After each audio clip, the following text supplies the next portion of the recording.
Ce soir-là, dans cette salle de réunion aux murs de verre, j'ai compris qu'une seule phrase pouvait détruire 20 ans de silence. Les pauvres ne s'assoient pas ici.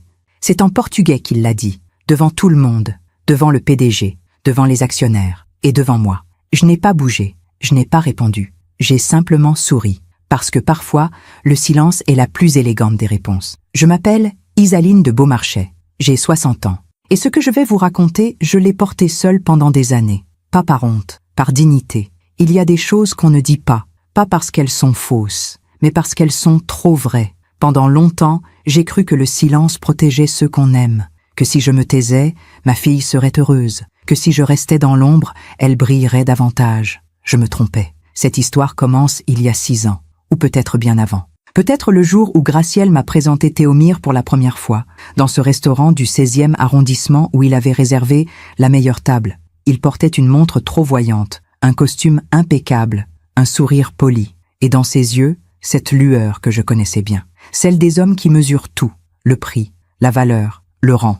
Ce soir-là, il m'a demandé ce que je faisais dans la vie. J'ai répondu simplement « Je travaille dans la gestion ». Il a hoché la tête, déjà ailleurs. Graciel a posé sa main sur la sienne. Elle rayonnait. Et moi, j'ai bu mon thé en silence. Parce que certaines choses, on ne les annonce pas. On ne dit pas « Je suis actionnaire majoritaire d'une entreprise de conseil en investissement ». On ne dit pas « Cette réunion à 20 millions d'euros, c'est moi qui l'ai validée ». On ne dit pas « Ton futur mari négocie avec une entreprise que je dirige depuis 15 ans ». On sourit, on écoute et on observe. Aujourd'hui, je sais que j'aurais dû parler, que le silence n'est pas toujours de la sagesse, qu'il peut aussi être une prison. Mais ce soir-là, dans cette salle de réunion, quand il a dit ces mots « Gente pobre non santa acquis », quelque chose s'est brisé. Pas ma dignité, pas mon calme, mais cette illusion que j'avais construite pendant des années, que ma fille m'aimait encore, que ma discrétion était une preuve de force, que le respect se gagnait par le silence. Le PDG a levé les yeux vers moi. Il a murmuré quelque chose à Théomir, et pendant 5 secondes, 5 longues secondes, mon gendre est resté figé, comme s'il venait de comprendre. Mais il était déjà trop tard. Parfois, on fait confiance à ceux qui ne la méritent pas. Et vous, avez-vous déjà été déçu par quelqu'un que vous aimiez? Racontez-moi votre histoire dans les commentaires. J'aimerais vous lire. Il y a des souvenirs qu'on garde comme des photographies. Nets, précis, douloureux. Le jour où Graciel est né, c'était un mardi de septembre 1987. Il pleuvait sur Paris. Je me souviens de la pluie contre les vitres de la clinique, de mes mains tremblantes, de ce premier cri qui a tout changé. Elle était petite, fragile, parfaite. Et moi, j'étais seule. Son père était parti 6 mois avant sa naissance. Pas par lâcheté, par indifférence. Il avait dit « Ce n'était pas prévu. Je ne suis pas prêt. » Comme si un enfant était un projet professionnel qu'on pouvait reporter. Je ne l'ai jamais revu. Et je ne l'ai jamais regretté. Graciel a grandi sans père, mais pas sans amour. J'ai travaillé pour 2. J'ai renoncé aux sorties, aux voyages, aux robes neuves. Tout ce que je gagnais, c'était pour elle. Les cours de piano, les vacances en Bretagne, l'école privée. Je voulais qu'elle ait ce que je n'avais pas eu. La stabilité, l'éducation, la fierté. Pendant des années, nous avons été 2. Juste elle et moi. Le soir, après le dîner, elle s'asseyait sur le canapé et me racontait ses journées. Les disputes avec ses camarades, les notes en mathématiques, les garçons qu'elle trouvait beaux. Je l'écoutais, je riais avec elle, je la serrais dans mes bras quand elle pleurait. À cette époque, je travaillais comme assistante comptable dans une petite entreprise de conseil. Les horaires étaient longs, le salaire modeste, mais j'étais là tous les soirs à 18 heures, pour elle. Graciel était brillante. Elle a obtenu son baccalauréat avec mention, puis une licence en économie, puis un master. Je la regardais grandir et je me disais « Tu seras plus forte que moi, tu n'auras besoin de personne. » Mais quelque chose a changé. Pas d'un coup, lentement, comme une fissure qu'on ne voit pas tout de suite. C'était en 2015. Graciel avait 28 ans. Elle venait d'être embauchée dans un cabinet de gestion de patrimoine à Neuilly-sur-Seine. Elle rentrait le soir et me parlait de ses collègues, de leur voiture, de leurs montres, de leur week-end à Deauville. Elle disait « Maman, ils vivent autrement. » Je répondais « Mais toi aussi, tu vis bien. » Elle détournait les yeux. Un soir, elle est rentrée avec un bouquet de roses blanches. Elle souriait. Elle a dit « Maman, j'ai rencontré quelqu'un. » Mon cœur s'est serré. Pas de jalousie. Juste cette intuition. Celle des mères qui savent avant de savoir. Il s'appelait Théomir. Théomir Costa, 32 ans, consultant senior, diplômé de HEC. Il venait d'une famille brésilienne installée en France depuis 2 générations. Son père était promoteur immobilier, sa mère, avocate fiscaliste. Des gens bien placés, comme disait Gracielle. La première fois que je l'ai vu, c'était dans ce restaurant du 16e arrondissement. Le genre d'endroit où les nappes sont en lin et les serveurs portent des gants blancs. Théomir est arrivé en retard. Il a embrassé Gracielle sur les 2 joues, puis il m'a tendu la main, ferme, brève, professionnelle. Il m'a posé des questions polies. « Vous habitez où, Madame de Beaumarchais ?»« Dans le 19e. » Il a hoché la tête. Gracielle a souri, gênée. Il a ajouté « C'est un quartier animé. » J'ai compris le sous-entendu. Animé, populaire, ordinaire. Pendant tout le dîner, il a parlé de lui, de ses projets, de ses clients, de ses ambitions. Il voulait ouvrir son propre cabinet dans 3 ans. Il voulait acheter un appartement avec vue sur la Seine. Il voulait réussir. À la fin du repas, il a payé l'addition avec sa carte Gold. Il a dit « C'est moi qui invite, bien sûr ». Gracielle l'a remercié avec des yeux admiratifs. Moi, j'ai souri poliment. Dans le taxi qui me ramenait chez moi, j'ai senti un poids sur la poitrine. Pas de la colère, de la tristesse, parce que je venais de comprendre quelque chose. Ma fille était amoureuse, mais pas de lui, de ce qu'il représentait. Le statut, le prestige, la distance avec notre ancienne vie. Et moi, j'étais devenu un rappel de ce qu'elle voulait oublier. Pendant que je raconte tout cela, je me demande d'où vous m'écoutez. Écrivez le nom de votre ville en commentaire. Les fiançailles ont été annoncées 6 mois plus tard. C'était en mars 2016. Gracielle m'a appelé un dimanche matin. Sa voix tremblait d'excitation. « Maman, il m'a demandé en mariage. » J'ai dit « Félicitations, ma chérie. » Elle a dit « Tu es contente ?» J'ai répondu « Si tu es heureuse, je le suis aussi. » Ce n'était pas tout à fait vrai, mais c'était ce qu'une mère devait dire. Le mariage a été célébré en septembre 2016, un samedi ensoleillé, dans un château près de Fontainebleau. 250 invités, des roses blanches partout, un orchestre de jazz, une robe de mariée à 8 000 €. Gracielle était magnifique, elle rayonnait. Et moi, j'étais assise au premier rang, dans une robe bleu marine que j'avais achetée 3 mois avant. Simple, élégante, discrète. La mère de Théomir, Madame Luciana Costa, portait une robe Chanel. Ses bijoux brillaient sous les lustres. Elle parlait fort, riait souvent, embrassait tout le monde. Elle était le centre de l'attention. Moi, on m'a présenté rapidement. Voici la maman de Gracielle. Les gens hochèrent la tête poliment. Puis, ils se tournaient vers Madame Costa, vers ses anecdotes, vers ses relations, vers son monde. Pendant le cocktail, j'ai discuté avec quelques invités, des collègues de Théomir, des amis de la famille Costa. Ils me demandaient « Et vous, Madame de Beaumarchais, vous faites quoi dans la vie ?» Je répondais « Je travaille dans la gestion ». Ils disaient « Ah, c'est bien ». Puis ils changèrent de sujet. Personne ne savait. Personne ne savait qu'en 2012, j'avais racheté des parts de l'entreprise où je travaillais, que j'étais devenu actionnaire, que 3 ans plus tard, en 2015, j'étais devenu actionnaire majoritaire, que cette petite entreprise de conseil était devenue un cabinet reconnu dans la gestion de patrimoine et les investissements. Je n'en parlais pas par fausse modestie, mais parce que j'avais appris quelque chose. Les gens respectent ce qu'ils voient, pas ce qu'on leur dit. Et ce jour-là, ils voyaient une femme seule, sans mari, sans titre ronflant, sans bijoux éclatants, juste une mère. Gracielle est venue me voir pendant la réception. Elle a posé sa main sur mon épaule. Elle a dit « Maman, merci d'être là ». J'ai souri. Elle a ajouté, plus bas, « Je sais que ce n'est pas facile pour toi. Tous ces gens, ce n'est pas ton monde, ce n'est pas ton monde. » Ces mots sont restés. Ils ont résonné longtemps après la fin de la soirée. Longtemps après le départ des invités. Longtemps après que Gracielle et Théomir sont partis en voyage de noces aux Maldives. Parce qu'elle avait raison. Ce n'était pas mon monde. Pas parce que je n'en avais pas les moyens, mais parce que je ne voulais pas de ce monde. Je n'aimais pas l'ostentation, les conversations creuses, les jugements rapides, les sourires de façade. J'aimais le silence, la lecture, les promenades dans le parc des Buttes-Chaumont. J'aimais ma vie simple. Mais Gracielle, elle, voulait briller. Et je comprenais. Parce qu'elle avait grandi dans l'ombre. L'ombre de l'absence de son père. L'ombre de nos fins de mois difficiles. L'ombre de ma discrétion. Alors, je l'ai laissée partir. Vers ce monde qui l'attirait tant. Vers cet homme qui lui promettait tout ce que je ne pouvais pas lui donner. Les mois ont passé. Gracielle m'appelait moins souvent. 1 fois par semaine. Puis 1 fois toutes les 2 semaines. Elle disait « Pardon maman, j'ai été débordée ». Je disais « Ne t'inquiète pas, je comprends ». Elle me parlait de leur dîner, des soirées chez les Costa, des week-ends à Bordeaux, des vacances à Saint-Tropez. Elle disait « Tu verrais leur villa, maman, C'est magnifique. Je disais, j'imagine. Elle ne m'invitait jamais. Un jour, en mai 2017, elle m'a appelé. Elle a dit, maman, on a acheté un appartement. Où ça? Dans le 7e, près des Invalides. J'ai senti mon cœur se serrer. Le 7e arrondissement, l'un des quartiers les plus chers de Paris. Elle continuait. C'est un 4 pièces, avec vue sur les toits. Théomir a négocié un très bon prix. Combien? 900 000 €. 900 000 €. À 29 ans. Avec l'aide de ses beaux-parents, bien sûr. Elle a ajouté, on organise une pendaison de crémaillère le mois prochain. Tu viendras, bien sûr. J'ai dit, bien sûr. La pendaison de crémaillère a eu lieu un samedi de juin.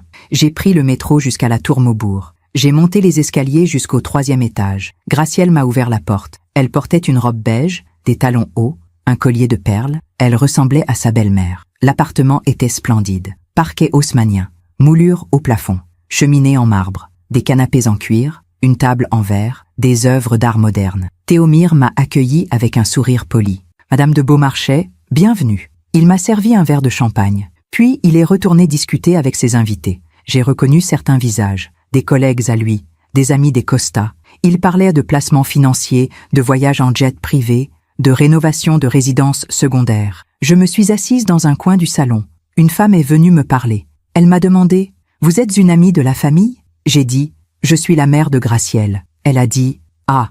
Puis elle est partie. Gracielle passait d'un groupe à l'autre. Elle riait, elle trinquait, elle racontait des anecdotes. À un moment, elle est passée près de moi. Elle a posé sa main sur mon épaule. « Ça va, maman ?»« Oui, ma chérie. Tu t'amuses bien ?»« Oui. » Elle a souri. Puis elle est repartie. Je suis restée encore 1 heure. Puis je suis partie discrètement. Personne n'a remarqué mon départ. Dans le métro qui me ramenait chez moi, j'ai pensé à cette phrase. Ce n'est pas ton monde. Et j'ai compris que Gracielle ne parlait pas seulement de son mariage. Elle parlait de sa vie, de son avenir, de sa nouvelle identité. Et dans cette identité, il n'y avait plus de place pour moi. Pas vraiment. Pas comme avant. Je suis rentrée chez moi. J'ai enlevé mes chaussures. J'ai préparé du thé et j'ai pleuré. Doucement, sans bruit. Parce qu'on ne perd pas toujours les gens qu'on aime d'un seul coup. Parfois, on les perd lentement. Invitation après invitation.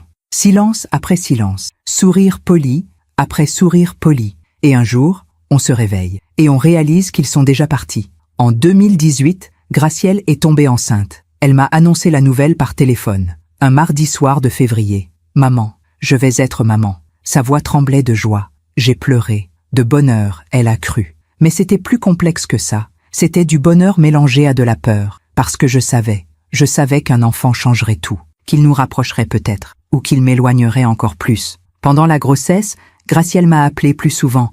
Elle me demandait des conseils. « Maman, tu avais des nausées ? Maman, tu as accouché comment ? Maman, tu avais peur ?» Pendant quelques mois, j'ai retrouvé ma fille. Celle qui me racontait tout. Celle qui avait besoin de moi.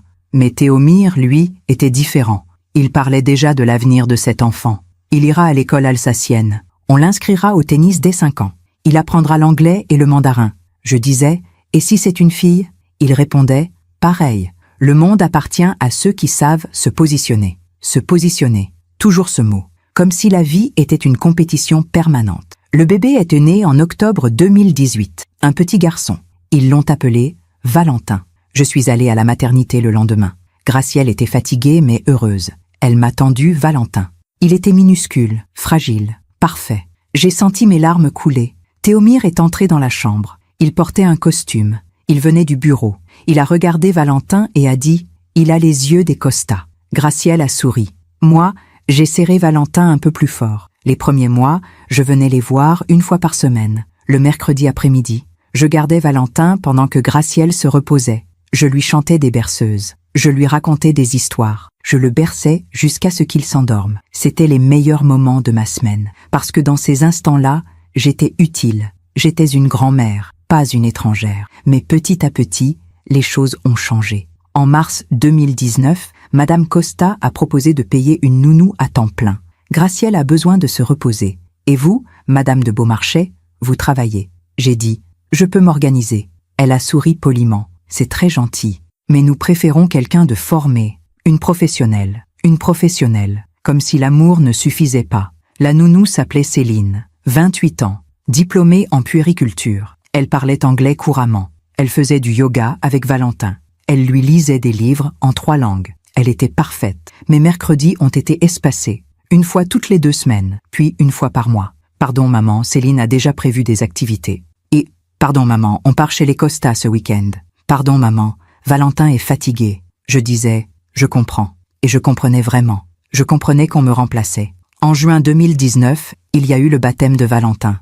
Une grande cérémonie dans une église du 7e arrondissement, suivie d'une réception au Pré-Catelan. 150 invités, un orchestre, un traiteur étoilé. J'étais assise au 3e rang. Les Costa occupaient les 2 premiers. Théomir a fait un discours. Il a remercié ses parents pour leur soutien indéfectible. Il a remercié Gracielle pour lui avoir donné le plus beau des cadeaux. Il a parlé de l'avenir, de l'éducation, des valeurs. Il n'a pas parlé de moi. Après la cérémonie, pendant le cocktail, une amie de Madame Costa est venue me voir. Elle m'a demandé « Vous êtes de la famille ?» J'ai dit « Je suis la mère de Gracielle. » Elle a dit « Ah, je ne savais pas. On ne vous voit pas beaucoup. » J'ai souri. Je suis discrète. Elle a hoché la tête, puis elle est partie. Je suis restée jusqu'à la fin, parce qu'une mère reste, même quand on l'oublie. En décembre 2019, Théomir a été promu directeur associé dans son cabinet. Gracielle a organisé un dîner pour célébrer, chez eux, un samedi soir. Elle m'a invitée. J'étais la seule invitée de ma catégorie. Les autres étaient tous des associés, des clients importants, des relations professionnelles. Madame Costa était là aussi, évidemment.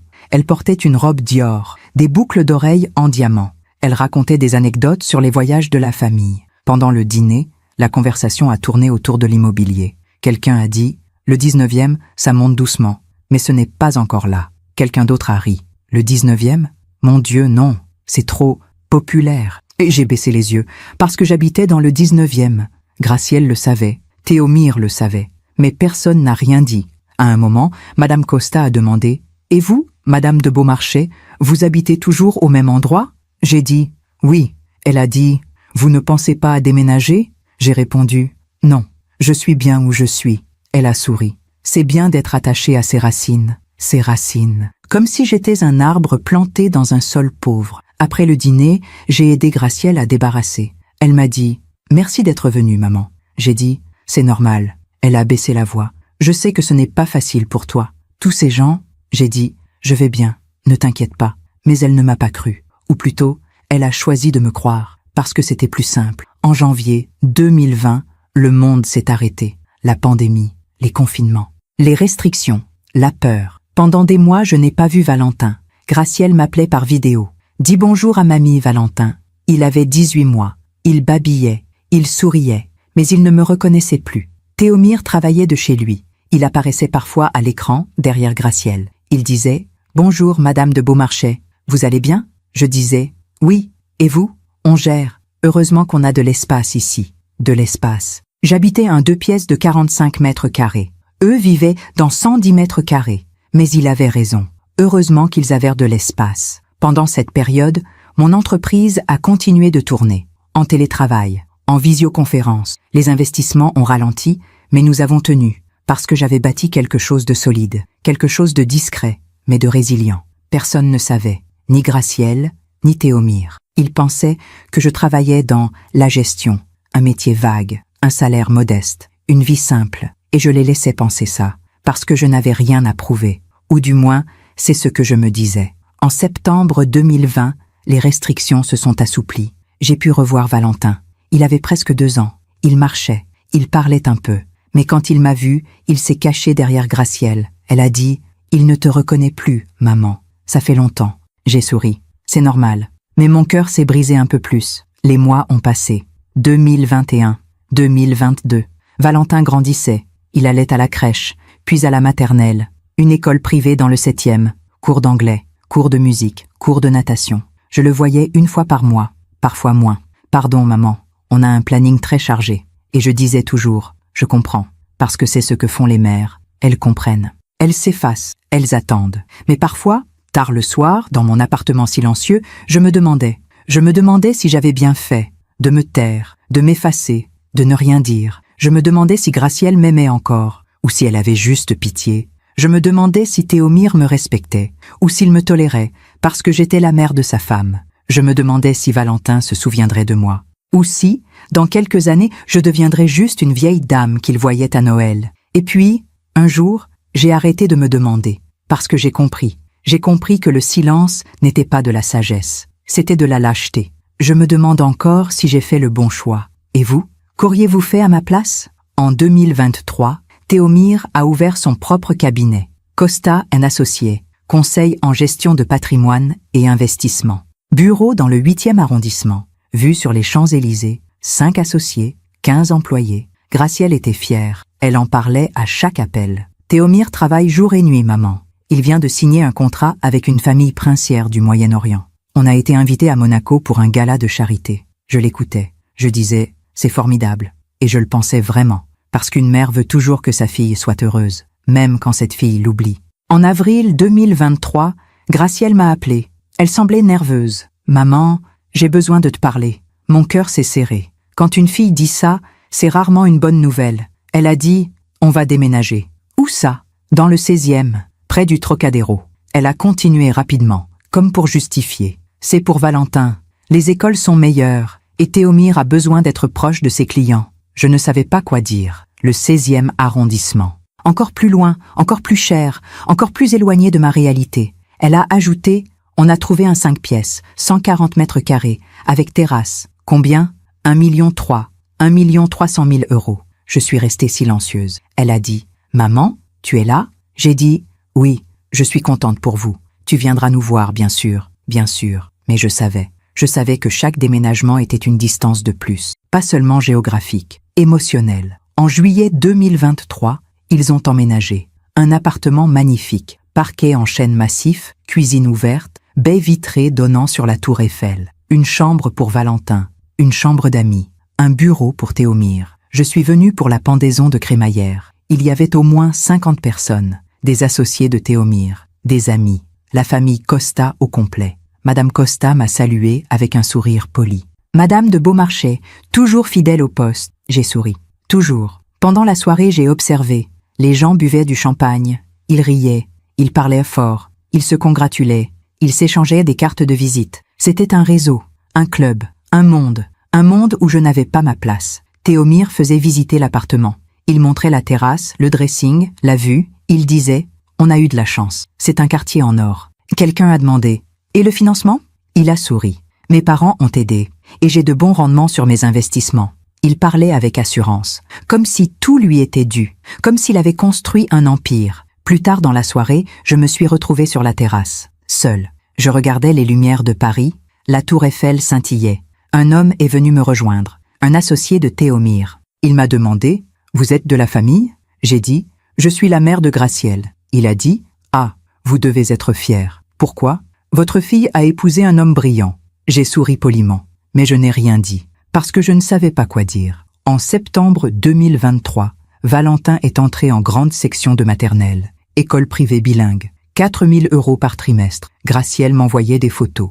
Valentin en uniforme, Valentin à la cantine, Valentin en sortie scolaire. Il souriait, il grandissait, il devenait un petit garçon, mais je ne le voyais presque plus, une fois tous les 2 mois. « Pardon maman, on part skier à Courchevel. Pardon maman, Valentin a un anniversaire. Pardon maman, on reçoit des clients ce week-end. » Et je disais toujours, ce n'est pas grave, mais c'était grave. C'était même de plus en plus grave. En novembre 2023, quelque chose a changé. J'ai reçu un appel de mon associé principal, Monsieur Laurent Dubois. Il m'a dit, « Isaline, on a une opportunité. » Laquelle? Un groupe allemand cherche un partenaire en France. Investissement croisé. 20 millions d'euros sur la table. 20 millions d'euros. Le plus gros contrat de l'histoire de notre cabinet. Il a continué. Ils veulent rencontrer les actionnaires majoritaires. Ils veulent savoir à qui ils ont affaire. J'ai dit, d'accord. La réunion est prévue pour janvier 2024. Où? À Paris, dans nos bureaux. J'ai raccroché. J'ai respiré profondément.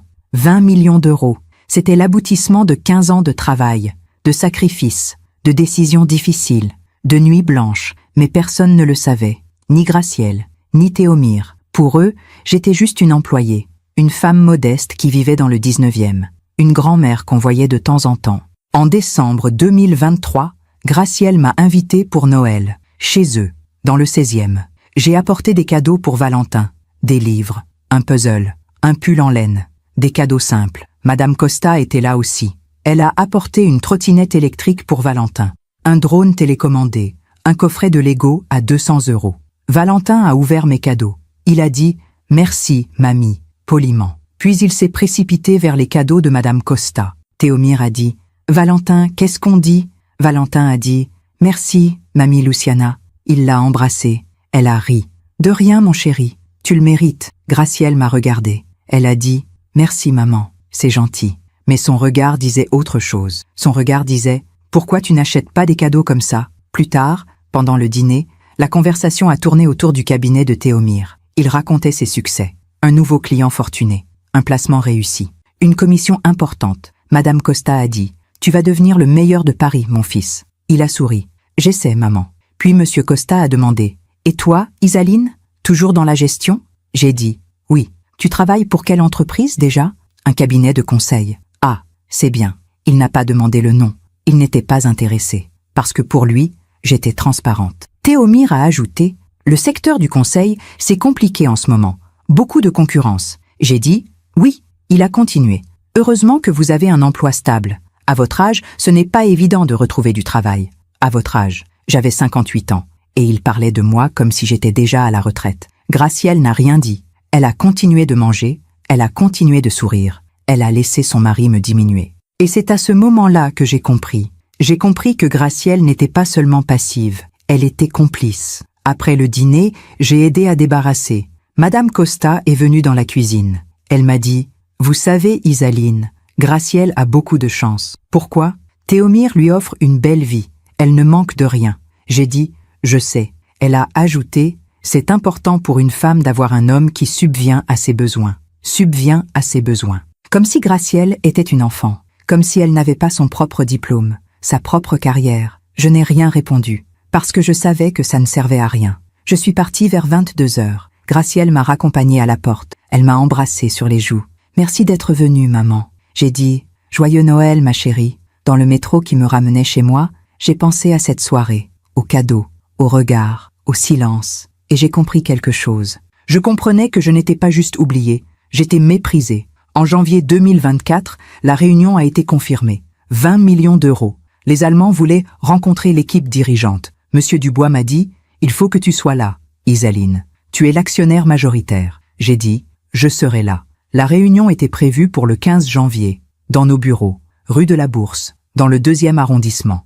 Mais il y avait un problème. Théomir participait aussi à cette réunion, parce que son cabinet, Costa & Associés, avait été sollicité par les Allemands, comme partenaire potentiel, comme conseiller en France. Il ne savait pas. Il ne savait pas que mon cabinet était aussi impliqué. Il ne savait pas que j'étais actionnaire majoritaire. Il ne savait même pas le nom de l'entreprise pour laquelle je travaillais. Et moi, je n'avais rien dit, parce que je n'avais jamais eu besoin de le dire. Mais maintenant, nous allions nous retrouver dans la même salle. Lui, avec son arrogance, moi, avec mon silence. Et j'avais peur, pas de lui, mais de ce qui allait se passer. Les jours avant la réunion ont été étranges, comme cette période entre deux saisons, quand on sait que quelque chose va changer, mais on ne sait pas encore comment. J'ai passé mes soirées à relire les dossiers, les chiffres, les projections, les contrats. Tout devait être parfait. Parce que 20 millions d'euros, ce n'est pas rien. C'était l'avenir de mon cabinet, l'avenir de mes employés, l'avenir de 15 ans de travail silencieux. Monsieur Dubois m'appelait tous les jours. « Isaline, les Allemands sont exigeants. Ils veulent rencontrer tous les décideurs. Je serai là. Ils veulent aussi rencontrer Costa & Associés. Apparemment, Théomir Costa a une bonne réputation. Théomir Costa, mon gendre, l'homme qui me traitait comme une vieille dame sans importance. J'ai demandé, quand vont-ils arriver ? Le 15 janvier à 14 heures. Réunion prévue à 15 heures. D'accord. Tu es sûr que ça va aller ? Oui. Pourquoi ? Je ne sais pas. Tu sembles tendu, tendu. C'était un mot faible. J'étais terrifiée, pas à cause de la réunion, pas à cause des Allemands, mais à cause de ce moment où Théomir allait comprendre, ce moment où il allait me voir, vraiment me voir. Le 10 janvier 2024, Gracielle m'a appelée. Elle semblait excitée. « Maman, Théomir a une réunion très importante cette semaine. »« Ah oui ? » ?»« Oui, avec un groupe allemand. 20 millions d'euros. » Mon cœur s'est arrêté. Elle a continué. « C'est énorme, maman. Si ça marche, son cabinet va exploser. Je suis contente pour lui. Il est stressé. Il prépare tout depuis des semaines. C'est normal. » Elle a ajouté, « Il y aura d'autres cabinets présents. Des concurrents. Mais Théomir est confiant. Tant mieux. »« Maman, tu m'écoutes ? » « Oui, ma chérie. Je t'écoute. » Mais je n'écoutais plus vraiment. Je pensais à cette salle de réunion, à ce moment où nos regards allaient se croiser, à cette seconde où tout allait basculer. Le 13 janvier, j'ai reçu un message de Gracielle. « Maman, on organise un dîner samedi soir pour souhaiter bonne chance à Théomire. Tu veux venir ?» Samedi soir, le 14 janvier, la veille de la réunion. J'ai hésité, puis j'ai répondu « oui », parce qu'une partie de moi voulait voir comment il se comportait avant, voir s'il allait encore me diminuer, voir si Gracielle allait encore se taire. Le samedi soir, je suis arrivé chez eux vers 19h. Il y avait déjà du monde. Les parents de Théomire, quelques associés, des amis proches. Théomire portait un costume gris anthracite. Il était tendu. On le voyait. Il parlait vite. Il riait fort. Il buvait du whisky. Quand il m'a vu, il a dit « Bonsoir, Madame de Beaumarchais ». J'ai dit « Bonsoir, Théomire ». Il a ajouté « Merci d'être venu ». Puis il est reparti vers ses invités. Gracielle m'a embrassé. Elle portait une robe noire, des talons, un collier en or. Elle ressemblait de plus en plus à Madame Costa. Elle m'a dit « Maman, installe-toi, je reviens ». Elle est partie accueillir d'autres invités. Je me suis assise dans un coin du salon, seule. Madame Costa est venue me voir. Elle portait une robe bordeaux, des boucles d'oreilles en émeraude. Elle a dit « Isaline, vous allez bien ?»« Oui, merci. Vous devez être fière de Théomire. » « Pourquoi ? Il va décrocher le plus gros contrat de sa carrière. » J'ai souri. « J'espère pour lui. » Elle a dit « Il le mérite. Il travaille tellement. » Puis elle est repartie. Pendant le dîner, Théomire a pris la parole. Il a dit « Merci à tous d'être là. Demain est un grand jour. » Tout le monde a applaudi. Il a continué. « Cette réunion peut changer beaucoup de choses. Pour mon cabinet, pour ma famille, pour notre avenir. » Il a regardé Gracielle. Elle lui a souri. Il a ajouté « Je sais qu'il y aura de la concurrence, d'autres cabinets. Mais je suis prêt. » Son père a dit « Tu es le meilleur, mon fils. » Madame Costa a dit « Ils vont voir de quel bois tu es fait. » Théomire a levé son verre. « À demain. » Tout le monde a trinqué. Moi, j'ai bu une gorgée de vin. Et j'ai pensé « Demain. » Après le dîner, je me suis retrouvée sur la terrasse. Il faisait froid. Le ciel était dégagé. On voyait les lumières de Paris. Théomire est sorti. Il fumait un cigare. Il m'a vu et a dit « Vous ne restez pas à l'intérieur ? J'ai besoin d'air. » Il a hoché la tête. Il a dit « Vous savez, Madame de Beaumarchais, je suis content que Gracielle vous ait invitée. Merci. Elle vous aime beaucoup. J'espère. » Il a tiré sur son cigare, puis il a ajouté « Vous devez être soulagé. » De quoi ? Que Gracielle ait réussi, qu'elle ne manque de rien. J'ai senti une pointe dans sa voix, comme un reproche déguisé. Il a continué « Parce que vous avez travaillé dur. Vous avez élevé Gracielle seule. Ce n'était pas facile. Non, ce n'était pas facile. Mais maintenant, elle est bien. Elle a tout ce qu'il faut. Grâce à moi. Grâce à moi. » J'ai respiré profondément. J'ai dit « Gracielle a aussi travaillé pour avoir ce qu'elle a. » Il a souri. « Bien sûr, mais soyons honnêtes. Sans mon réseau, sans ma famille, elle n'aurait jamais eu accès à ce niveau de vie. Ce niveau de vie. Comme si c'était un privilège qu'il lui accordait. » Il a ajouté « Vous comprenez ce que je veux dire, n'est-ce pas ?» J'ai dit « Oui, parfait. » Il a écrasé son cigare, puis il est rentré. Je suis restée seule sur la terrasse, les mains tremblantes, le cœur serré, parce que je venais de comprendre quelque chose. Théomire ne me méprisait pas par méchanceté. Il me méprisait parce qu'il était convaincu d'avoir raison, convaincu que l'argent définissait la valeur, convaincu que le statut définissait la dignité, convaincu que je n'étais rien. Et Gracielle le laissait penser ça. Je suis partie discrètement vers 22h30. Gracielle m'a raccompagnée à la porte. Elle m'a dit « Merci d'être venue, maman. » J'ai dit « Bonne chance à Théomire pour demain. » Elle a souri. « Il va réussir, j'en suis sûre. » Dans le taxi qui me ramenait chez moi, j'ai pensé à cette phrase. « Il va réussir. » Mais réussir quoi exactement ? Humilier les autres ? Se sentir supérieur ? Prouver qu'il avait raison ? Cette nuit-là, je n'ai pas dormi. Je suis restée éveillée, à regarder le plafond, à penser à demain, le 15 janvier 2024. Le jour où tout allait changer.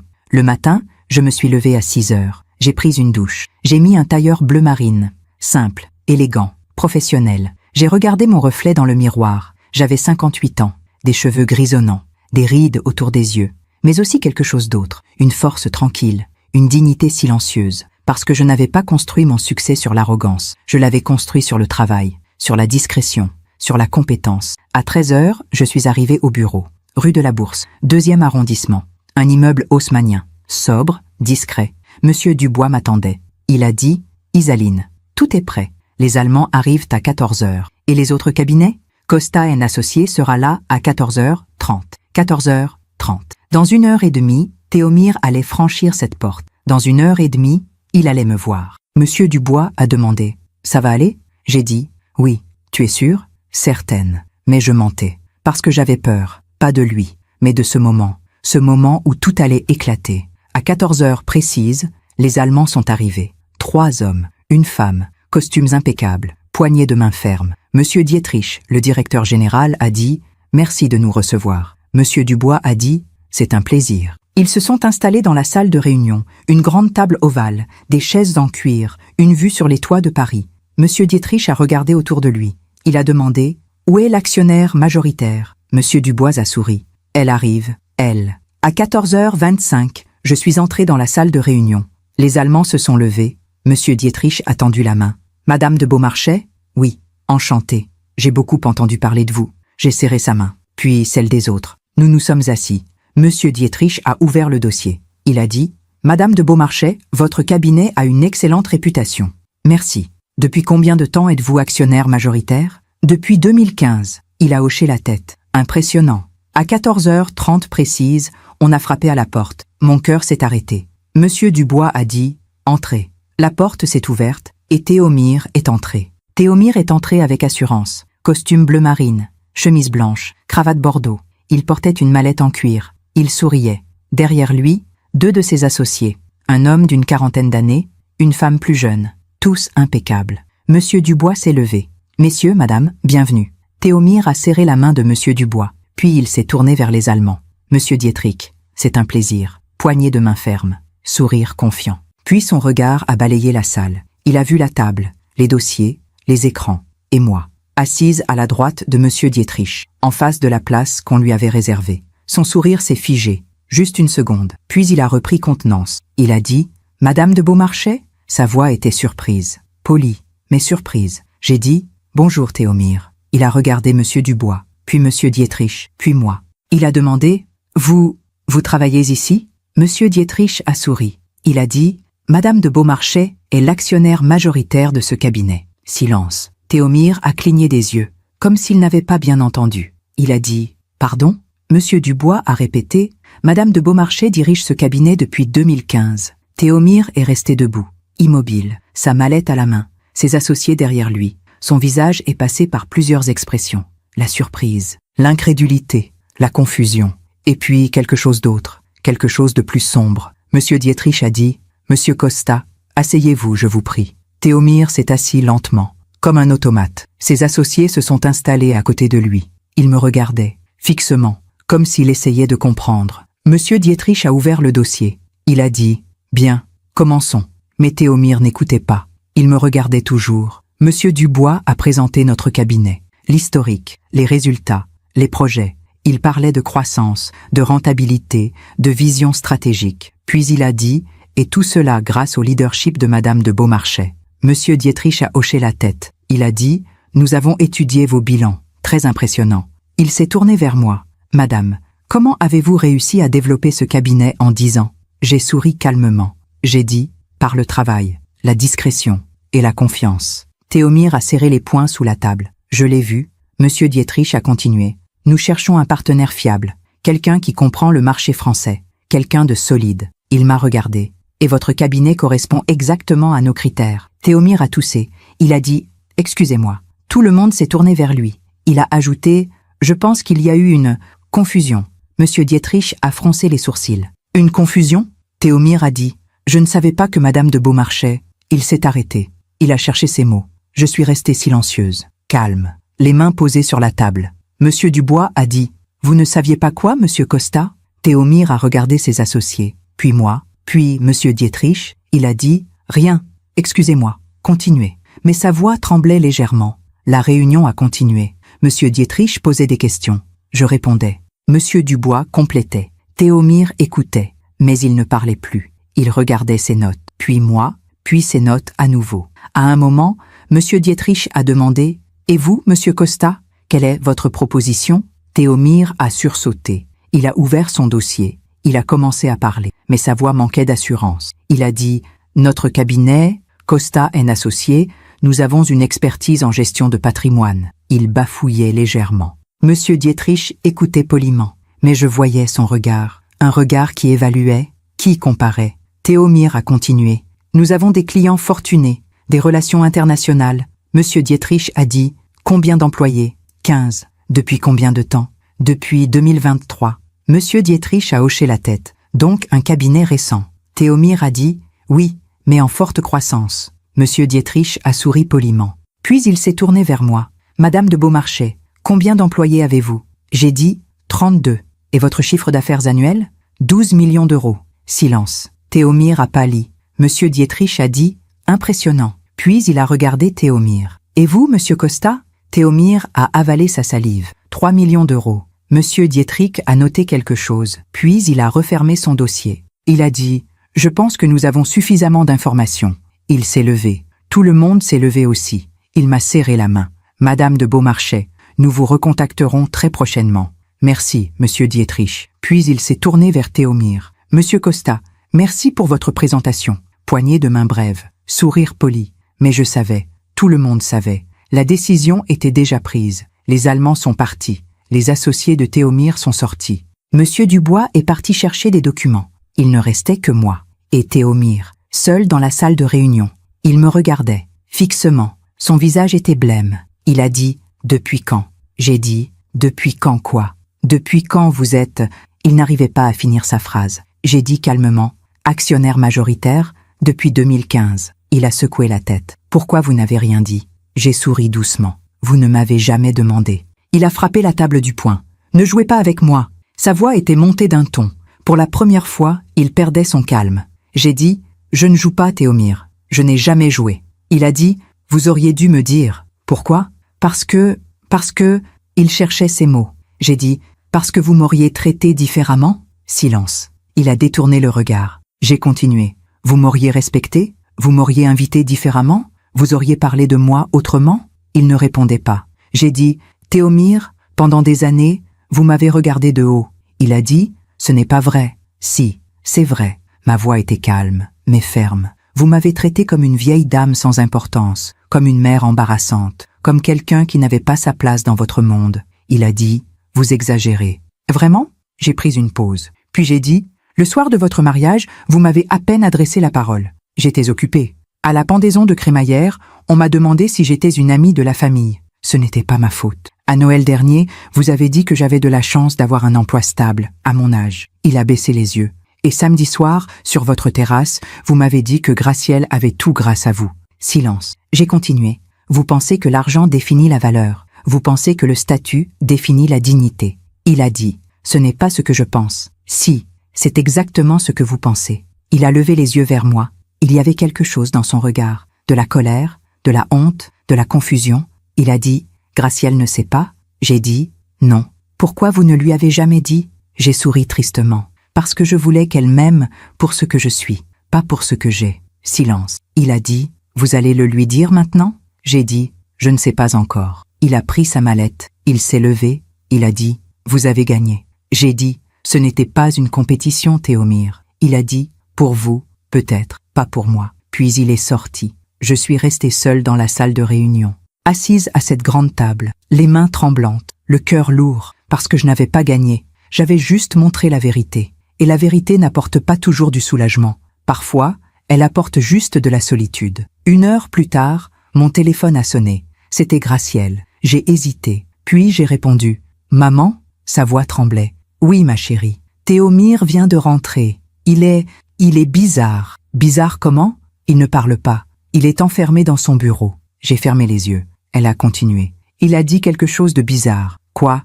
Il a dit, ta mère m'a humiliée. Mon cœur s'est serré. Qu'est-ce qui s'est passé, maman? J'ai respiré profondément. On s'est vu à une réunion. Une réunion? Quelle réunion? Une réunion professionnelle. Je ne comprends pas. J'ai dit, Gracielle, il faut qu'on parle. De quoi? De beaucoup de choses. Elle a dit, maman, tu me fais peur. J'ai dit, n'aie pas peur, mais il faut qu'on parle. En face. Quand? Demain. D'accord. Elle a raccroché. Je suis rentrée chez moi. J'ai enlevé mon tailleur. J'ai préparé du thé. Et je me suis assise sur mon canapé, seule, dans mon petit appartement du 19e, celui que Théomir trouvait populaire, celui que Madame Costa trouvait modeste. Et j'ai pleuré. Pas de soulagement, pas de victoire, juste de la tristesse. Parce que j'avais perdu quelque chose aujourd'hui. Pas ma dignité, pas mon respect, mais l'illusion. L'illusion que ma fille pourrait encore me voir. L'illusion que le silence me protégeait. L'illusion que tout irait bien si je restais invisible. Cette nuit-là, je n'ai pas dormi. Je pensais à demain, à cette conversation avec Gracielle, à ce que j'allais dire, à ce qu'elle allait répondre. Et je me demandais si elle allait comprendre, ou si elle allait choisir son mari, comme elle l'avait toujours fait. Le lendemain était un mercredi, le 16 janvier 2024. Il faisait froid, le ciel était gris. J'ai pris le métro jusqu'au 16e arrondissement. Ligne 6, station Trocadéro. J'ai marché lentement vers leur immeuble, les mains dans les poches de mon manteau, le cœur battant, parce que je savais que cette conversation allait tout changer. Soit elle nous rapprocherait, soit elle nous séparerait définitivement. J'ai sonné à l'interphone. La voix de Gracielle a répondu « Maman ?»« Oui, monte. » L'ascenseur était silencieux, un miroir sur la paroi. Je me suis regardée. J'avais 58 ans, mais je me sentais vieille, fatiguée.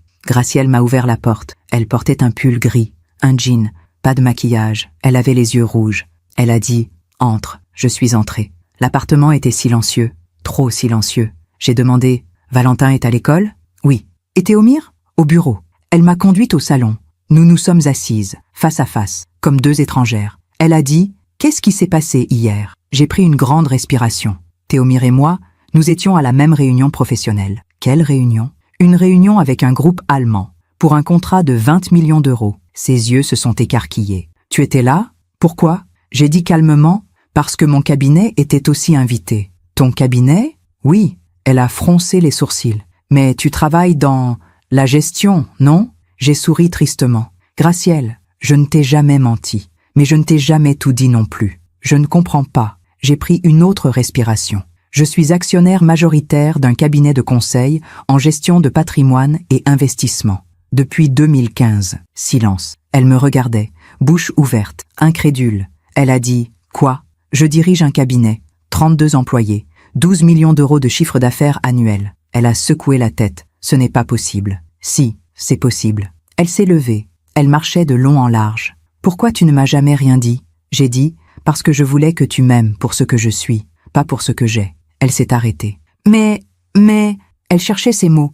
Mais on te traitait comme une pauvre? Elle a baissé les yeux. Oui, j'ai dit, je sais. Et tu n'as rien dit? Non. Pourquoi?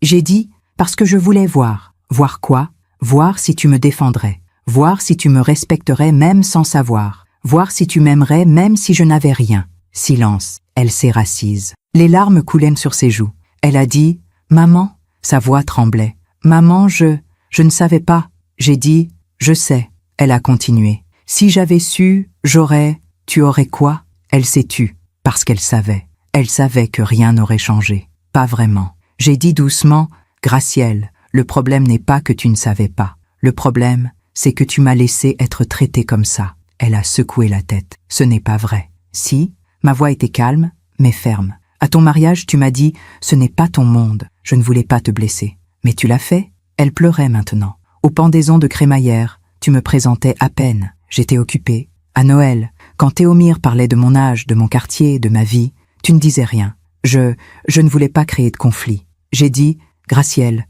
tu as choisi le silence. » Tout comme moi. Mais la différence, c'est que moi, je me taisais par dignité. Toi, tu te taisais par honte. Elle a levé les yeux vers moi, blessée. Honte? J'ai dit « Oui, tu avais honte de moi. » Non, si, j'ai continué. Tu avais honte de ma vie simple, de mon appartement modeste, de mes cadeaux ordinaires. Elle pleurait de plus en plus fort. Ce n'est pas vrai. Tu voulais appartenir au monde de Théomir, au monde des Costa. Et pour ça, tu devais effacer d'où tu venais. Elle a posé son visage dans ses mains. Elle a dit entre deux sanglots « Je voulais juste que ma vie soit différente. » J'ai dit « Je comprends. Vraiment? Oui, parce que je t'ai élevée pour que tu aies une vie meilleure que la mienne. » J'ai fait une pause. Mais je ne t'ai pas élevée pour que tu méprises celle que je t'ai donnée. Silence. Elle pleurait. Je la regardais. Et j'ai ressenti quelque chose d'étrange. Pas de la colère, pas de la rancune, mais de la tristesse, parce que je venais de comprendre quelque chose. Ma fille n'était pas méchante. Elle était perdue. Perdue entre ce qu'elle était et ce qu'elle voulait être. Perdue entre son passé et son présent. Perdue entre moi et Théomir. Après un long moment, elle a essuyé ses larmes. Elle a dit « Qu'est-ce que tu vas faire maintenant ?» J'ai dit « Je ne sais pas encore. Tu vas leur dire ? Au Costa, je n'ai rien à leur prouver. Et Théomir, il sait déjà. Elle a dit, il est détruit. J'ai dit, ce n'était pas mon intention. Qu'est-ce que tu voulais, alors? J'ai réfléchi. Je voulais juste être vue. Elle a baissé les yeux. J'ai continué. Pendant des années, j'ai été invisible. Pour toi, pour lui, pour sa famille. J'étais juste la mère, la vieille dame. Celle qu'on invite par politesse. Maman, hier, quand Théomir est entré dans cette salle de réunion, il m'a vue pour la première fois. Vraiment vue. J'ai fait une pause. Et il a compris. Il a compris que la dignité ne dépend pas du nombre de zéros sur un compte en banque. Gracielle a dit, qu'est-ce qui va se passer maintenant? J'ai dit, je ne sais pas. Entre nous, j'ai souri tristement. Ça dépend de toi. De moi? Oui, j'ai pris sa main. Gracielle, je t'aime. Je t'aimerai toujours. Mais je ne peux plus vivre dans l'ombre. Je ne peux plus accepter d'être traitée comme si je ne comptais pas. Elle serrait ma main. Je comprends. Et toi? Qu'est-ce que tu veux? Elle a hésité, puis elle a dit, je veux te connaître vraiment. Vraiment? Oui, mais sa voix manquait de conviction. Et je l'ai entendue. Parce qu'une mère entend toujours. Je suis partie 1 heure plus tard. Gracielle m'a accompagnée à la porte. Elle a dit, maman, je suis désolée. J'ai dit, je sais, pour tout, je sais. Elle m'a embrassée, fort, longtemps. Puis, je suis partie. Dans le métro qui me ramenait chez moi, j'ai pensé à cette conversation, à ses larmes, à ses excuses, à ses promesses. Et je me suis demandé si quelque chose allait vraiment changer. Ou si, dans quelques semaines, tout redeviendrait comme avant. Parce que les gens ne changent pas facilement. Surtout quand changer signifie remettre en question toute leur vie. Le soir, j'ai reçu un appel de Monsieur Dubois. Isaline, bonne nouvelle. Les Allemands ont choisi notre cabinet. Mon cœur s'est arrêté. Vraiment? Oui. 20 millions d'euros. Contrat signé pour 5 ans. J'ai fermé les yeux. C'est formidable. Tu ne sembles pas très enthousiaste. J'ai souri. Si.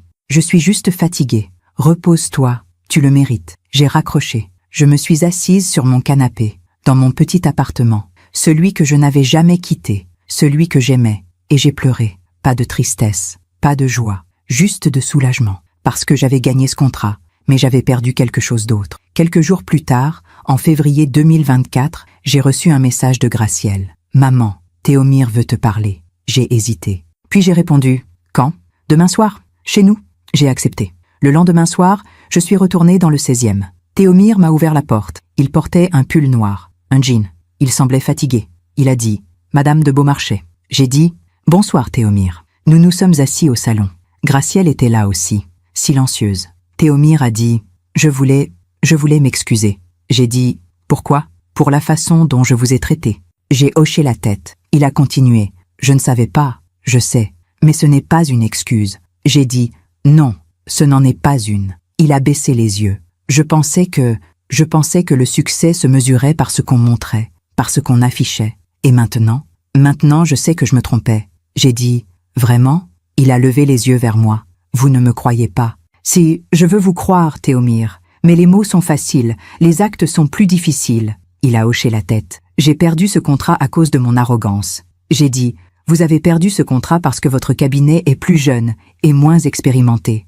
Mais si je ne vous avais pas méprisé, si j'avais été humble, peut-être. Silence. Gracielle a dit, « Maman, on voudrait repartir sur de nouvelles bases. » J'ai dit, « C'est-à-dire ? On voudrait que tu viennes plus souvent, que tu vois Valentin plus régulièrement, que tu fasses partie de notre vie. » J'ai souri. Gracielle, je n'ai jamais voulu ne pas faire partie de votre vie. Je sais, mais je ne veux plus être l'invitée polie, celle qu'on appelle quand on a le temps. Théomir a dit, « On comprend. » J'ai dit, « Je l'espère. » Je me suis levée. Je vais y aller. Gracielle a dit, « Déjà ?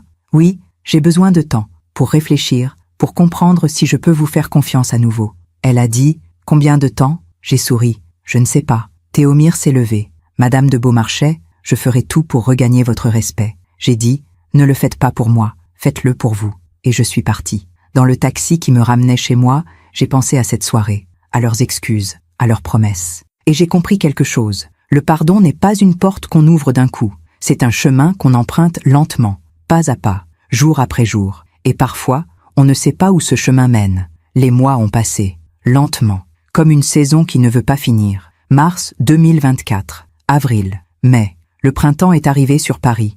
Les arbres ont fleuri. Les jours se sont allongés. Et moi, j'ai continué à vivre. Mais quelque chose avait changé. Pas à l'extérieur, à l'intérieur. J'avais posé mes limites. J'avais dit ma vérité. Et maintenant, j'attendais. Gracielle m'appelait plus souvent.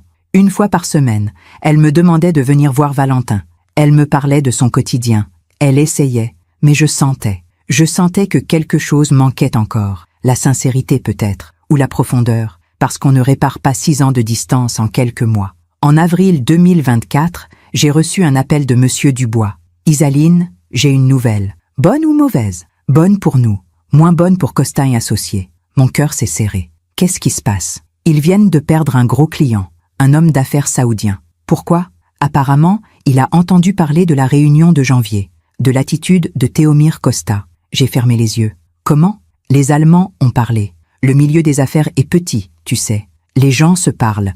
Qu'est-ce qu'ils ont dit? Que Théomir Costa était arrogant, qu'il avait manqué de professionnalisme, qu'il avait sous-estimé ses interlocuteurs. J'ai dit, ce n'est pas de ma faute. Je sais, c'est la sienne. J'ai raccroché, le cœur lourd, parce que je n'avais jamais voulu ça. Je n'avais jamais voulu détruire sa carrière. Je voulais juste être respecté. Mais le monde des affaires est impitoyable. Il ne pardonne pas l'arrogance. Il ne pardonne pas les erreurs de jugement. Et Théomir était en train de payer. En mai 2024, Gracielle est venue me voir, seule, sans Théomir, sans Valentin. Elle est arrivée chez moi un mercredi après-midi. Elle portait un jean, un pull simple, pas de maquillage. Elle semblait fatiguée. Elle a dit « Maman, je peux entrer ?» Bien sûr. Elle est entrée dans mon petit appartement. Elle a regardé autour d'elle, comme si elle le voyait pour la première fois. Elle a dit « C'est joli ici ». J'ai souri. « Merci ». Elle s'est assise sur le canapé. J'ai préparé du thé. Nous avons bu en silence pendant quelques minutes. Puis elle a dit « Le cabinet de Théomir va mal ». J'ai dit « Je sais ». « Comment tu sais ?»« Les gens parlent ». Elle a baissé les yeux. « Il a perdu 3 clients en 2 mois. Je suis désolée. »« Non, tu ne l'es pas. » J'ai dit calmement « Si, je le suis. » Elle m'a regardée, surprise. « Vraiment ?»« Oui, parce que je ne voulais pas ça. »« Qu'est-ce que tu voulais alors ?»« Je voulais qu'il comprenne, pas qu'il souffre. » Elle a dit « Eh bien, il a compris. Et maintenant, il souffre. » Silence. Elle a continué. « Il ne dort plus. Il travaille 15 heures par jour. Il essaie de sauver ce qu'il peut. » J'ai dit « Et toi ?»« Moi ? Oui. Comment tu vas ?» Elle a hésité, puis elle a dit « Je ne sais pas. » Ses yeux se sont remplis de larmes. « Je ne sais plus qui je suis, maman. » J'ai posé ma tasse. « Qu'est-ce que tu veux dire ? Pendant toutes ces années, j'ai essayé d'être quelqu'un d'autre. La femme de Théomir, la belle-fille des Costa, la maman parfaite. » Elle pleurait maintenant. Mais je ne sais plus qui est Gracielle. Je me suis approchée d'elle. Je l'ai prise dans mes bras. Elle a pleuré longtemps, comme une enfant. Puis elle a dit « Je suis désolée, maman. »« De quoi ? De t'avoir oublié, de t'avoir méprisé, de t'avoir traité comme si tu ne comptais pas. » J'ai dit « Je sais. Non, tu ne comprends pas. » Elle s'est redressée. « J'avais honte de toi. » Elle l'a dit. Enfin, la vérité. J'avais honte de notre vie d'avant, de notre petit appartement, de nos difficultés. Elle pleurait à chaudes larmes. Quand j'ai rencontré Théomir, j'ai vu une porte de sortie, une chance d'avoir une autre vie. Je comprends. Et pour avoir cette vie, je devais m'effacer. Elle a hoché la tête. Oui, silence. J'ai dit, Gracielle, je ne t'en veux pas. Comment tu peux dire ça? Parce que tu es ma fille, et parce que je comprends. Elle m'a regardée, incrédule. Tu comprends? Oui, tu voulais une vie meilleure. C'est normal. J'ai pris sa main.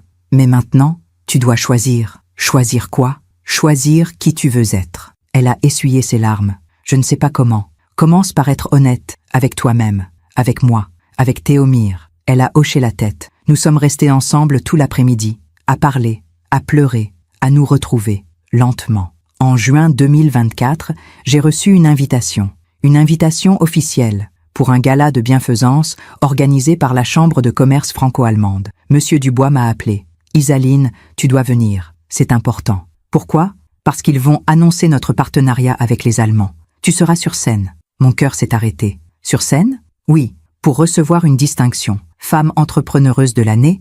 J'ai dit, je ne suis pas sûre. Isaline, tu le mérites. J'ai accepté. Le gala était prévu pour le 15 juin, à l'hôtel de Crillon, place de la Concorde. 300 invités, des chefs d'entreprise, des diplomates, des journalistes. J'ai acheté une robe, bleu nuit, élégante, sobre. Le soir du gala, je suis arrivée en taxi. J'ai monté les marches. Je suis entrée dans ce monde qui m'avait toujours méprisée. Mais cette fois, j'y entrais par la grande porte. Monsieur Dubois m'attendait. « Isaline, tu es magnifique. Merci. Viens, je vais te présenter. » Il m'a présenté à des dizaines de personnes. des directeurs, des ambassadeurs, des investisseurs. Ils me serraient la main, ils me félicitaient, ils me respectaient. Et moi, je souriais. Calmement, dignement. À un moment, j'ai vu quelqu'un, de l'autre côté de la salle. Théomir. Il portait un smoking. Il était avec Gracielle. Elle portait une robe longue, rouge. Nos regards se sont croisés. Il a détourné les yeux, rapidement. Gracielle m'a vu. Elle m'a souri, timidement. Je lui ai souri en retour. Puis la cérémonie a commencé. Tout le monde s'est assis. Les discours ont commencé. Le président de la Chambre de commerce a pris la parole. Ce soir, nous célébrons l'excellence, le partenariat, la vision.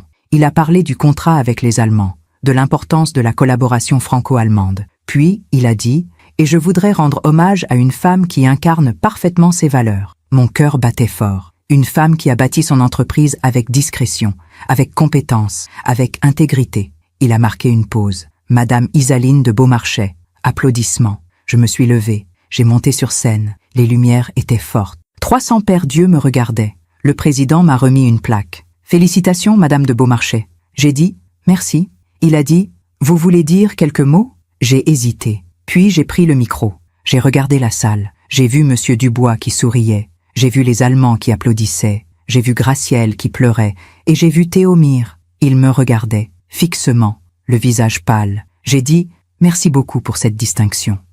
Ma voix tremblait légèrement. Je ne suis pas quelqu'un qui aime les projecteurs. Je préfère l'ombre, le travail silencieux. J'ai marqué une pause. Mais ce soir, je réalise que parfois, il faut accepter d'être vu. Parce que la dignité ne se cache pas, elle se porte. Applaudissements. J'ai construit mon entreprise seule, sans réseau, sans famille influente, juste avec du travail, de l'honnêteté et de la patience. On m'a souvent sous-estimé, à cause de mon âge, de mon apparence, de ma discrétion. J'ai regardé Théomir, mais j'ai appris quelque chose. La vraie valeur d'une personne ne se mesure pas à ce qu'elle montre. Elle se mesure à ce qu'elle construit. Silence. Alors merci. Merci de me voir enfin. Applaudissements. Longs, sincères. Je suis descendue de scène. Gracielle est venue me voir. Elle m'a serré dans ses bras. Elle a dit « Maman, je suis tellement fière de toi. » J'ai dit « Merci, ma chérie. » Théomir est resté en retrait. Il ne savait pas quoi faire, où se mettre. Puis il s'est approché. Il a dit « Madame de Beaumarchais, félicitations. » J'ai dit « Merci, Théomir. » Il a ajouté « Vous aviez raison. » À propos de quoi? La dignité ne dépend pas du statut. J'ai hoché la tête. Et le respect ne s'achète pas. Il se gagne. Il a baissé les yeux. Je suis en train d'apprendre. J'ai dit « C'est bien. » Nous sommes restés silencieux quelques secondes. Puis j'ai ajouté « Théomir, vous avez du talent, vous avez de l'ambition, mais le succès sans humilité est éphémère. » Il a hoché la tête. Je comprends maintenant. Quelques semaines plus tard, en juillet 2024, j'ai appris quelque chose. Costa & Associés avait fermé 2 de ses 3 bureaux. Théomir avait dû licencier la moitié de ses employés. Son cabinet survivait, mais à peine, pas à cause de moi. À cause de lui, à cause de son arrogance, de sa réputation ternie, de ses erreurs. Et Madame Costa, celle qui brillait tant à tous les dîners, celle qui portait des robes Chanel et des émeraudes. Elle était venue voir Gracielle pour demander de l'argent, parce que Monsieur Costa avait fait de mauvais investissements. Leur fortune s'effritait. Leur villa à Bordeaux était en vente. Gracielle me l'a raconté un soir d'août. Nous étions assises dans mon appartement. Elle buvait du thé. Elle a dit « Tu te souviens quand Madame Costa disait que c'était important d'avoir un homme qui subvient aux besoins? Oui, maintenant, c'est elle qui demande de l'aide. » Silence. La vie finit toujours par rendre ce qu'on lui donne. J'ai dit « Ce n'est pas de la vengeance. C'est juste l'équilibre. » Elle a hoché la tête. « Je comprends maintenant ce que tu voulais dire. » Quoi? Que la dignité ne se perd jamais, même quand tout le reste s'écroule. J'ai souri. Exactement. En septembre 2024, Valentin est entré en CP, école publique. Dans le 16e, certes, mais publique. Parce que Gracielle et Théomir n'avaient plus les moyens de payer l'école privée. Gracielle me l'a dit sans honte, sans gêne. Elle a dit « On a fait des choix, on doit vivre avec. » Et je l'ai respectée pour ça. En décembre 2024, nous avons fêté Noël, chez moi, dans mon petit appartement du 19e. Gracielle, Théomir, Valentin. Juste nous 4, pas de cadeaux extravagants, pas de décoration luxueuse, juste un sapin, des bougies, un repas simple. Valentin a ouvert ses cadeaux, des livres, des jouets en bois, un puzzle. Il était heureux. Théomir m'a dit « Madame de Beaumarchais, merci de nous recevoir. » J'ai dit « C'est normal, vous êtes ma famille. » Il a souri, un vrai sourire, humble. Et ce soir-là, j'ai compris. J'ai compris que la justice n'est pas toujours bruyante. Parfois, elle est silencieuse. Elle n'est pas dans la vengeance. Elle est dans la transformation. Théomir avait perdu son arrogance. Gracielle avait retrouvé son authenticité. Madame Costa avait perdu son piédestal. Et moi, j'avais gagné ma dignité. Aujourd'hui, nous sommes en janvier 2025. J'ai 59 ans et je me tiens debout dans mon petit appartement du 19e arrondissement, celui que je n'ai jamais quitté, celui que j'aime. Ce soir-là, dans cette salle de réunion aux murs de verre, quand mon gendre a dit « Gente pauvre non santa acquis », j'ai compris quelque chose. J'ai compris que la dignité ne demande jamais la permission de s'asseoir. Elle se tient debout, tranquille, silencieuse, et elle attend. Gracielle vient me voir toutes les semaines maintenant, seule parfois, avec Valentin, souvent. Nous parlons, nous rions, nous nous retrouvons. Théomir a reconstruit son cabinet, plus petit, plus humble, plus honnête. Il ne parle plus de se positionner. Il parle de servir ses clients. La famille Costa a vendu la villa de Bordeaux. Madame Costa porte moins de bijoux.